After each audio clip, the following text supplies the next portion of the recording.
안녕하세요. 저는 올해 65살인 남자입니다. 저희 집은 자식이 2명 있는 네 식구고 아들과 딸이 하나씩 있어요. 요즘엔 사라진 말이지만 제가 젊었을 때까지만 해도 평생 직장이란 단어를 많이 사용하곤 했습니다. 지금 젊은이들은 분위기가 조금 불편하거나 적성에 조금 맞지 않거나 하면 쉽게 그만두고 쉽게 이직을 하기 시작하더라고요. 제가 젊었을 적에 그러면 온갖 소리를 들어야 했는데 말이죠. 젊은 놈이 패기가 없네. 젊은 나이에 고생해야 말년이 편하네. 이런 소리들을 말이에요. 저는 40년 동안 한 직장에서 일을 하다가 그만두었습니다. 사실 정년 퇴임을 해야 되는 나이가 훨씬 지났음에도 불구하고 아직 딸 자식이 시집을 가지 못해서 계속 일을 하고 있어요. 공장에서 40년 정도 일을 했는데 이 정도 일하면 사실 사장님의 측근에서 일을 할 수 있습니다. 사장님 따라 해외 출장도 제가 옆에서 동행했고 그러면서 신뢰를 두텁게 쌓았어요. 그랬더니 사장님도 제 나이가 많이 늙었는데도 아직 일을 맡겨주십니다. 그런데 환갑이 넘어가고 60대 중후반을 바라보니 체력적으로 정말 힘에 부치더군요. 딸 자식까지 시집 보내고 일을 그만두려고 했었는데 내가 언제까지 뒷바라지를 해야 하나 하는 생각도 들고 우리 딸내미가 그래도 직장도 빵빵하니 돈도 잘 벌거든요. 그래서 그런지 제게 기특하게도 퇴사를 권유하더라고요. 일 그만두고 집에서 쉬시라고 자기도 이제 돈도 잘 벌고 그런다고 하면서요. 이런 맛에 딸을 키우는 거구나 싶었습니다. 40년을 일했었던 직장이었기에 제게 남다른 곳이라 사실 정말 고민이 많았어요. 하지만 몸도 자꾸 아프고 나이도 있고 그래서 사장님께 말씀드리고 평생 직장이었던 곳을 떠나게 되었습니다. 그런데 평생 동안 새벽에 일어나 출근을 했고 밤늦게 퇴근을 하는 일만 해온 촌놈이었던지라 집에서 쉬기만 하는 게 오히려 너무 불편하더라고요. 몸도 찌뿌둥하고 그래서 처음엔 저희 집사람과 집 근처에 커피도 한 잔 마시러 가기도 하고 근교에 산책하러 가기도 하고 맛있는 것도 먹으러 갔었어요. 그런데 원래라면 일주일에 한두 번 정도 그렇게 자유시간을 가졌었거든요. 주말이나 이런 시간에 말이에요. 저는 또 토요일에도 자주 출근을 했었던 사람이라 그렇게 매일 자유롭고 여유롭게만 산다는 것이 참 어색하더라고요. 그리고 한평생을 이리 치이고 저리 치이며 살아온 제게 오히려 여유라는 것은 몸에 맞지 않는 옷을 입고 있는 것만 같았습니다. 그렇게 한 6개월 정도를 쉬었나? 진짜 몸에 좀이 쑤셔서 안 되겠더라고요. 젊어서 고생을 많이 하면 말년이 편하다던데 돈도 써본 놈이 잘 쓴다고 그것도 편해본 놈들만 편해질 수 있나 봅니다. 그래서 아파트 경비 일을 알아보게 되었어요. 운이 좋게 일을 알아보기 시작한 지 얼마 지나지 않아 한 고급 아파트에서 일을 할 수 있게 되었습니다. 딸과 아들은 다 늙어서 왜 또 고생을 하려고 하시냐. 엄마가 좀 말려봐라. 자식들이 다 잘 살아있고 용돈도 넉넉히 주는데 왜 고생을 사서 하시려 하시냐 말렸는데 집사람만 제 마음을 알아주더군요. 얘들아, 아빠 좀 내버려둬. 한평생 가장 노릇하랴 너네들 뒷바라지 하랴. 얼마나 바쁘게 살아왔었는데. 우리 형편에 너희 그렇게 번듯하게 살 수 있게 한 것도 다 너희 아버지 덕이야. 그렇게 일개미처럼 살아만 왔었던 사람이 어떻게 하루아침에 배짱이처럼 노는 게 가능하겠니? 그것도 하루 이틀이지. 지금 너희 아버지는 일 못하면 오히려 병날 사람이야. 당신도 너무 무리하지 않는 선에서 일하고 그래요. 알겠죠? 라고 하더라고요. 그렇게 일하게 된 아파트 경비일은 생각보다 적성에 잘 맞았습니다. 다들 경비일이 힘들다고 하시더라고요. 그런데 제가 맡은 아파트는 그곳에 살고 있는 사람들이 인성이 다 좋으신 분들인지 몇몇 분들을 빼고는 경비라고 하대를 하거나 그러신 분들이 없으셨습니다. 부자 동네 아파트라서 그런지 여유가 많이 넘치시기도 하셨고요. 다들 친절하시고 근처를 지나가면 제게 먼저 수고가 많으십니다 하고 말을 건네기도 하고 고생 많으시다고 먹을 것을 가져다 주시기도 하시거든요. 대다수의 사람들이 그렇게 친절하지만 사실 몇몇의 사람들은 정말 괴롭게 만듭니다. 제가 겪었던 일 중 가장 충격적인 사건은 경비원인 제가 업무를 하는 과정에서 술 취한 주민이 저를 폭행한 사건이었습니다. 그날은 비가 엄청나게 많이 쏟아지던 장마철이었어요. 제가 관리하는 아파트 쪽 입구에 낯선 외제차 한 대가 스윽 서더라고요. 그때가 새벽 시간이었던 터라 잠시 정차한 건가 싶어서 내버려뒀어요. 출퇴근 시간에 그랬으면 당장 빼라고 했을 텐데 밤 늦은 시간이어서 말이죠. 그런데 30분이 다 되어가는 시간 동안 차에서 아무도 내리지도 않고 시동도 끄지 않은 채로 서 있더라고요. 안 되겠다 싶어 우산을 펼쳐들고 그 외제차에 가까이 다가갔습니다. 창문에 썬팅이 얼마나 짙게 되어 있었는지 까맣더라고요. 게다가 비까지 주룩주룩 내리고 있어서 어두컴컴하기까지 하니 안쪽이 하나도 보이지 않았습니다. 똑똑 창문을 두드리니 안쪽에서 희미하게 욕설을 하는 듯한 소리가 들리면서 창문이 조금 열리더라고요. 외제차 안쪽에선 옅은 술 냄새가 나기 시작했습니다. 안쪽엔 여자 하나와 남자 하나가 있었는데 정말 차마 눈 뜨고 못 볼 짓을 하고 있던 중이었어요. 운전을 하고 있었던 남자는 한 50대 정도로 보이는 아저씨였고 술에 잔뜩 취해 있었어요. 조수석에 앉은 여자는 옷매무새를 만지고 있었는데 딱 봐도 딸뻘 정도 되는 나이겠더라고요. 실례합니다. 이곳에 주차하시면 안 되시거든요. 주차금지 구역이라서 차를 빼주셔야 할 것 같습니다. 라고 말을 했어요. 그랬더니 그 남자는 담배 한 대에 불을 붙여 제 얼굴에 연기를 내뿜으며 경비야, 넌 눈이 없냐? 지금 내가 주차를 했어? 잠시 정차한 거잖아, 정차. 네 눈은 장식이야? 라며 싹수 없게 말을 하더군요.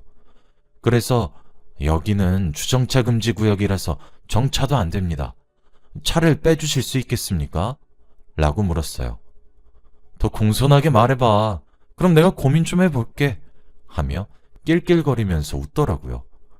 그 옆에 앉아 있었던 딸뻘되는 여자는 옷매무새를 다 다듬었는지 그 남자의 발에 팔짱을 끼고 고개를 기대며 같이 깔깔거리고 웃었습니다. 저는 지금 차가 서 있는 곳이 저희 동 주차장 입구에서 그렇습니다. 아무리 늦은 시간이라도 차가 단 한 대도 다니지 않진 않아서 비켜주셔야 될 것 같습니다. 입주민들이 불편해하시면 안 되어서요. 이렇게 부탁드리겠습니다. 하고 고개를 꾸벅 숙였지요. 자존심은 상했지만 어쩌겠나요? 술 먹은 놈한테 백날 첫날 말해봤자죠. 그 여자는 깔깔 웃으며 오빠, 나 그냥 집으로 올라갈게. 흥이 깨져서 말이야. 라며 차에서 내릴 채비를 하더군요. 아니 왜 벌써 가? 이렇게 하고 너 혼자 집에 쏠랑 들어가 버리면 이 오빠가 섭섭하지. 하며 자기 딸버린 여자에 붙잡겠다고 질척거리는 모습을 보는데 어찌나 추잡스럽던지. 결국 그 여자는 너무 늦었다고 다음에 다시 보자며 집으로 올라갔고 저도 제자리로 돌아가려고 몸을 돌리려고 했습니다. 그런데 그때 그러더라고요. 야 경비, 아씨 너 때문이잖아. 분위기 죽여주게 좋았는데 진짜 너 다음부터 내 눈에 띄기만 해. 그때 어디 한번 해보자. 라고 버럭 소리를 지르는 것이 아니겠습니까? 그러고는 제가 신고 있는 신발에 침을 칵 탭했고 차를 운전해서 갔어요. 진짜 얼마나 어이가 없던지 지금 다시 생각해도 기가 막히는 노릇이네요. 그런데 그건 시작에 불과한 일이었습니다. 그 남자는 진짜 저희 동 입주민이긴 했나 보더라고요. 그때부터 제가 근무를 하는 날만 골라서 저를 따라다니며 괴롭히기 시작했어요. 저를 괴롭혔던 방법 중 하나는 불량주차였습니다. 일부러 이중주차에 불량주차까지 하는데 사이드 브레이크까지 걸어놓고 주차를 해서 옴짝달싹 못하게 했습니다. 그렇게 정말 사사건건 사람을 들들 볶아댔는데 정말 사람이 피가 바짝바짝 마르더라고요. 나중에 알고 보니 저보다 띠동갑은 어린 사람이었습니다. 그러던 어느 날이었어요. 불량주차가 또 자기 차 앞에 되어 있었던 문의가 들어왔어요. 저는 당연히 안 되겠지 하고 차를 한번 밀어보려고 시도만 했는데 그날따라 차주인 그 남자가 실수를 한 것인지 차의 브레이크도 풀려 있었고 잘 밀리더라고요. 그렇게 차를 한번 치우게 되었는데 진짜 자기 차에 손댔다고 죽이니 살리니 쌍욕을 하며 정말 이곳에 쓰기 힘들 정도의 욕설을 듣게 되었고 저를 하인이라 부르기 시작하면서 툭툭 치기 시작하더군요. 그 욕설을 시작으로 한 달 정도 지독한 괴롭힘을 당했습니다. 점점 도를 넘어가는 그놈을 보고 진짜 열이 너무 받고 화도 너무 많이 나는데 또 일자리를 생각하면 참아야 하고 그런 아이러니한 상황들이 연속적으로 펼쳐지기 시작했죠. 그쯤 되니 아파트에도 소문이 자자해졌더라고요. 불량주차하는 놈이 있다고 말이에요. 그러던 어느 날 새벽에 순찰을 돌고 있었는데 그때 비 오는 날 만났었던 외제차와 같았고 같은 위치에 서 있었습니다.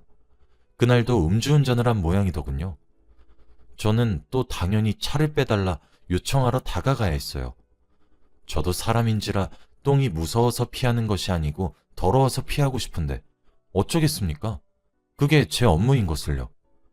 그런데 글쎄 제가 창을 똑똑 두드리며 말을 하기 시작하자 차문을 덜컥 열고 밖으로 나오더군요. 그런데 내리는 폼이 심상치 않은 겁니다. 너무 당황해서 정신을 못 차리고 있던 찰나였습니다. 그런데 그때 어떤 사람이 "거기 지금 뭐 하는 겁니까?" 하며 제 쪽으로 달려왔어요. 그 모습을 마지막으로 저는 정신을 잃었고 눈을 떠보니 병원의 하얀 천장이 저를 반기고 있었습니다. 주위를 둘러보니 집사람과 딸은 제 양쪽 손을 각각 잡고 눈물을 흘리고 있었고 며느리는 화난 아들을 달래고 있었죠. 깨어났다 인기척을 내자 집사람이 의사를 불러오더라고요. 의사가 말하길 전치 4주 정도 나올 것 같다고 했어요. 저는 이게 지금 어찌된 일이냐 물어보니 집사람이 제게 말해주었습니다.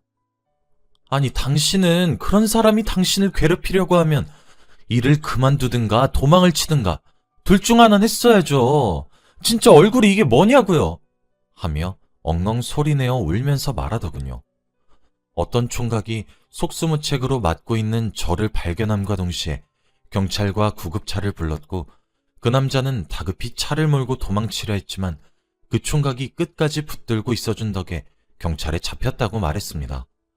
그래서 그 남자는 음주운전의 폭행죄로 지금 경찰서에 있다고 하더라고요. 그 남자는 목격자 진술을 쓰러 갔다고 하고요. 그리고 한 4시간 정도 시간이 흘렀나 저희 가족들도 점차 안정을 찾았을 때쯤 병실 문이 드르륵 열리더니 한 남자가 들어왔습니다. 그 사람이 집사람이 말한 총각이었어요. 나이는 저희 아들 또래 정도 되는데 제가 일을 하면서 오며 가며 인사를 하는 입주민이었습니다. 그 사람은 정말 제가 나이가 어린 사람이지만 존경할 만한 사람이라 평소에 생각했었던 사람이었어요. 항상 수고가 많다 인사도 건네고 살갑게 말 한마디도 하고 참 착한 사람이었어요. 그리고 하는 일도 이곳에 말할 순 없지만 좋은 일들만 골라서 하시는 사람이었죠. 제게 찾아와 걱정스런 표정으로 괜찮으시냐고 정말 많이 놀랐었다고 좀 어떠시냐고 물어보더라고요. 같은 곳에 사는데 어쩜 그렇게 인성이 다를까 싶었고 저는 그 총각에게 괜찮습니다. 정말 감사합니다. 하고 인사를 했어요. 그런데 마침 그때 딸아이가 제가 마실 음료를 사러 나갔다가 병실로 돌아왔습니다. 그러다 갑자기 "어?" 하며 소리를 지르는 게 아니겠어요? 그런데 그 총각도 "지연 씨가 왜 여기에?" 하며 아는 체를 하기 시작하더라고요. 이게 무슨 영문인가 싶어 둘이 아는 사이냐 물어보니 둘 다 서로 얼머부렸습니다. 제 연륜이 말해주기를 딱 봐도 남녀관계처럼 보였습니다. 저는 딸아이에게 "딸, 내가 몸이 이래가지고 날 구해주신 분께 음료 한 잔 대접하지도 못하겠는데 네가 좀 대신 해주고 오거라." 하니 총각이 괜찮다고 거절을 하더라고요. 그래서 "아니, 아무리 그래도 그렇지 그렇게 가면 제 마음이 불편해서 그러니 마실 거 하나라도 대접받고 가세요." 라고 부탁했어요. 결국 알겠다 대답했고 제 딸과 병실을 함께 나서더라고요. 그 이후 딸에게 이것저것 물어봐도 묵묵부답이어서 저도 금방 잊었습니다. 전치 4주 판단을 받고 병원에 입원을 한 중이었는데 저를 팼던 놈이 찾아왔더군요. 합의를 해달라고 하면서요.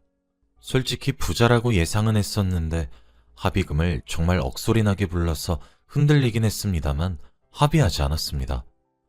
그 사람은 뭐든지 돈으로 해결을 하려고 했던 사람이니 돈이 얼마나 우스웠겠어요.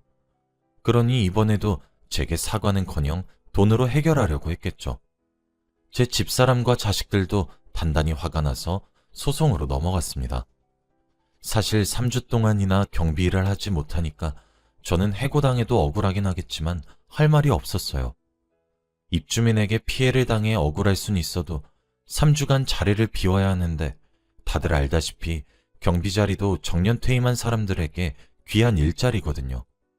그랬는데 아파트 쪽에서 다 나을 때까지 기다릴 테니 푹 쉬시고 출근을 해달라는 요청이 들어왔더라고요.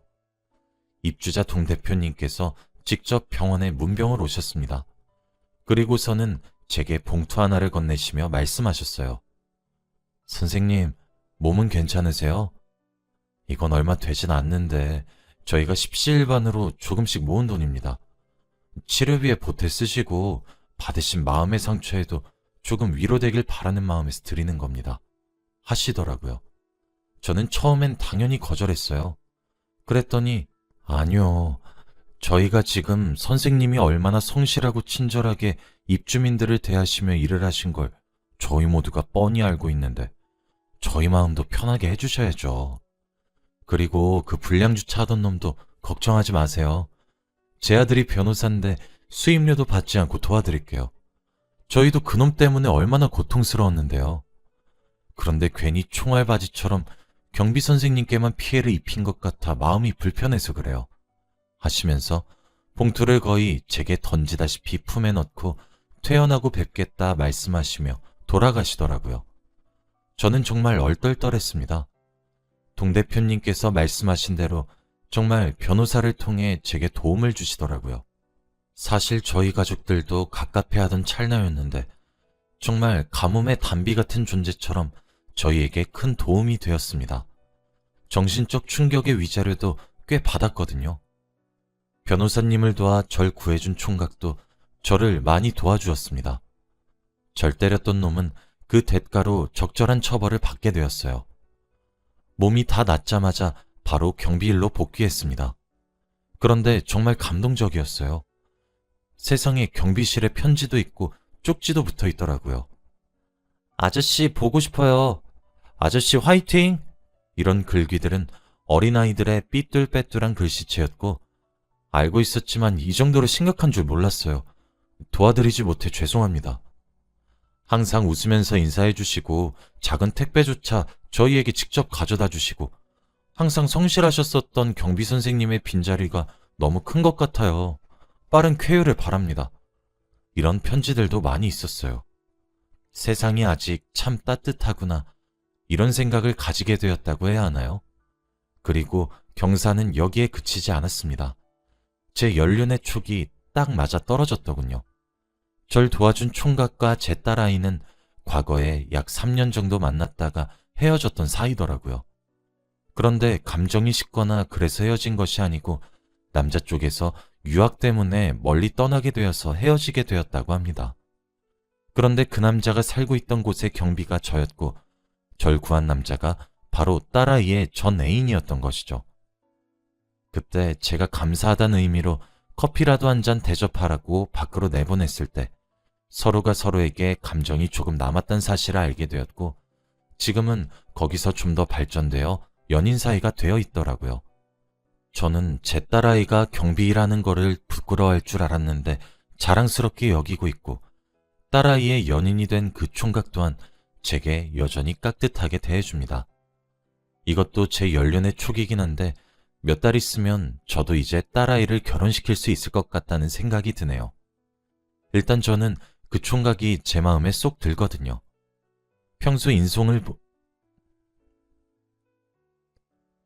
평소 인성을 보면 안다고 정말 바른 사람이라서 오히려 안심이 될 정도입니다. 경비 일을 한 지 얼마 되었다고 참 많은 일이 있었네요.